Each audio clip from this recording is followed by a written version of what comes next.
हरि ओम. अमृतानुभव. योगदास श्रीयुत जय गणेश जोशी यांचे प्रवचन. अध्याय 5. सच्चिदानंद पदत्रय विवरण. ओवी क्रमांक 19. म्हणोनी सच्चित सुख हे बोल वस्तुवाचक, नवती हे शेष विचाराचे. अर्थात अशा प्रकारे सच्चिदानंद कैवल्यानंद हे आत्मपरब्रह्माचे वाचक नाहीत हे तात्पर्य आहे. भौतिक अज्ञानमूलक असत अशाश्वत आणि सुखदुःख ही आध्यात्मिक ज्ञानमूलक सत शाश्वत आणि कैवल्य प्राप्त होतानाच नष्ट होतात. तथापि यामुळे आध्यात्मिक भोग निर्माण होतात आणि सत शाश्वत आणि कैवल्य हेही नष्ट होऊन तेथे सच्चिदानंद कैवल्यानंद आत्मपरब्रह्म उरते. तथापि आत्मपरब्रह्म शब्दरूप नाही, त्याचे वर्णन होऊ शकत नाही, शब्दाने ते व्यक्त करता येत नाही. याची माऊलींनी आतापर्यंत अनेकानेक उदाहरणे दिली. म्हणून या सर्वांचा सारांश असा आहे की सच्चिदानंद कैवल्यानंद हे आत्मपरब्रह्माचे वाचक नाहीत. ओवी क्रमांक 20. ऐसे न इये प्रसिद्धे चालली सच्चिदानंद पदे, मग द्रष्ट्या स्वसंवादे भेटती जेव्हा. अर्थात साक्षात्कार झाला की सच्चिदानंद कैवल्यानंद ही पदे आत्मपरब्रह्मात विलीन होतात.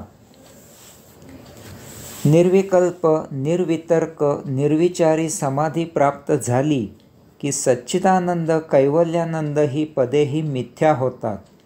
ही पदेही काल्पनिक वैचारिक तार्किक आहेत हे परमज्ञान होते.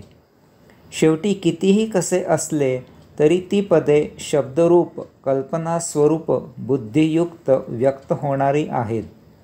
सत चित आनंद होतो तो अंतःकरणामधून होतो. माता आपल्या बाळाला पाहते तेव्हा तिला वात्सल्याचा उमाळा अंतःकरणामधून उमटतो आणि पाझरतो. त्याचे वर्णन शब्दात कसे करणार? जेव्हा स्वस्वरूपावस्था येते तेव्हा देहादी इंद्रिये अंतःकरणात समर्पित झालेली असतात. मन अमन झालेले असते. जीवाचा आत्मयोग जुळून आलेला असतो. येथे सच्चिदानंद कैवल्यानंद याच्या अतीत जाणे होते. तेथे एक चैतन्यमय प्रकाशस्वरूप ऊर्जामय अवस्था असते. त्या परम अवस्थेचे भौतिक वाणीने भौतिक शब्द सामर्थ्याने वर्णन करणे कसे शक्य आहे? साक्षात्कार झाल्यावर आत्मस्वरूपता येते. वाणी कुंठित होते. साक्षात्कारी मौन होतो. सच्चिदानंद कैवल्यानंद हे भावविभाव त्यात समर्पित होतात. आता फक्त आत्मस्वरूपता उरते. हे असे कसे ते माऊली पुढील ओव्यांमधून सांगत आहेत. ओवी क्रमांक 21. ते वेळी वर्षोनी मेघू, समुद्र हिऊनी वोघू, सरे दाऊनी मागू राहे जैसा. अर्थात ढग पाऊस पाडून संपून जातो. नदी समुद्राला मिळते आणि लुप्त होते. प्रवास संपला की रस्ताही संपतो. माऊलींनी येथे 3 उदाहरणे दिली आहेत. ढगांमधून पाऊस पडतो, परंतु ढगांना वाफ साचवायची मर्यादा आहे. ती वाफ संपली की पाऊस पडणे थांबते. ढगातील वाफेचा पाण्यात रूपांतरित झालेला जलसाठा संपून जातो आणि त्याच क्षणी ढगही संपून जातात. नदी समुद्राला मिळते, ती समुद्रात विलीन होते. तिचे स्वतःचे स्वतंत्र असे अस्तित्व संपते. ती समुद्रात लुप्त होते. प्रवास करून आपले पोहोचायचे ठिकाण आले की आपल्यासाठी आपल्या प्रवासाचा रस्ता संपतो.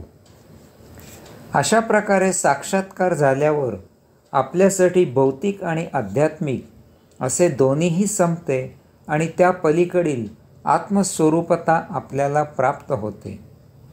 धर्तीवर पाऊस देऊन ढग संपतात, समुद्रात पाण्याची भर घालून नदी संपते. आपल्याला इच्छित ठिकाणी पोहोचवून रस्ता संपतो. याचप्रमाणे आपल्याला साक्षात्काराचा महाप्रसाद देऊन भौतिक आणि अध्यात्म संपते. ओवी क्रमांक 22.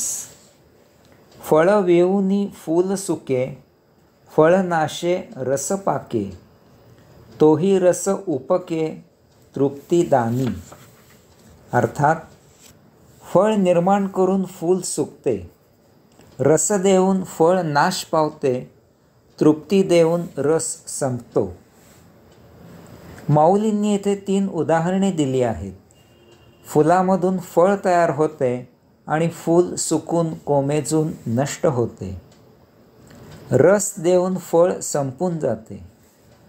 रसास्वाद देऊन रस संपून जातो.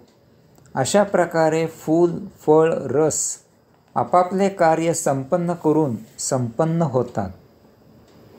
साक्षात्कार झाल्यावर आपल्यासाठी भौतिक आणि आध्यात्मिक असे दोन्हीही संपते आणि त्या पलीकडील आत्मस्वरूपता आपल्याला प्राप्त होते.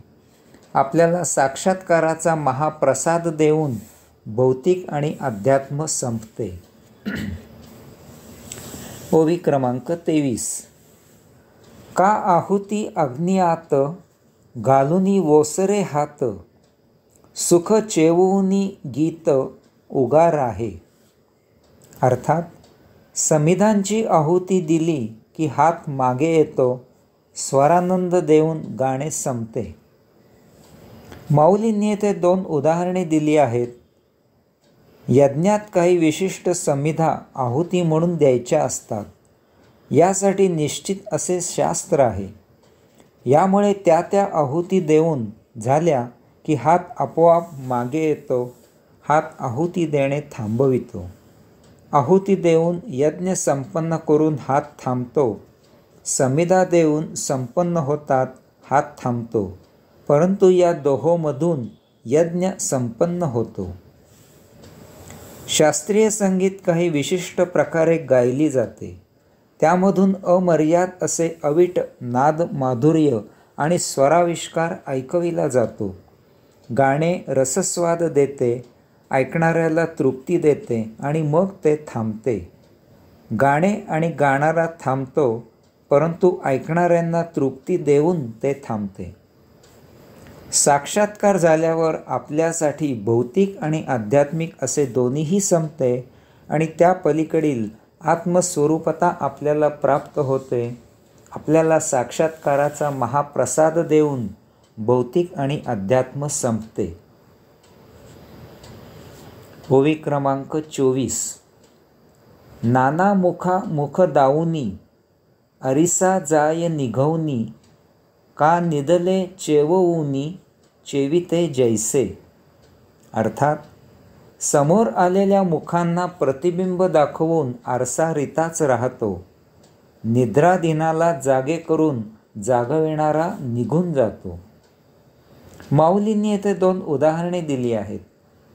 आरशासमोर जितके चेहरे येतात त्या सर्वांना त्यांचे प्रतिबिंब दाखवून आरसा रिता राहतो. मुख आणि त्याचे प्रतिबिंब दोन्हीही दूर होऊन आरसा रिता असतो. जो निद्राधीन आहे त्याला जागे करणारा तेथून निघून जातो. निद्रा आणि तो झोपलेला अशा दोन्हीपासून तो जाग आणणारा दूर होतो. साक्षात्कार झाल्यावर आपल्यासाठी भौतिक आणि आध्यात्मिक असे दोन्हीही संपते आणि त्या पलीकडील आत्मस्वरूपता आपल्याला प्राप्त होते. आपल्याला साक्षात्काराचा महाप्रसाद देऊन भौतिक आणि अध्यात्म संपते. हरिओम.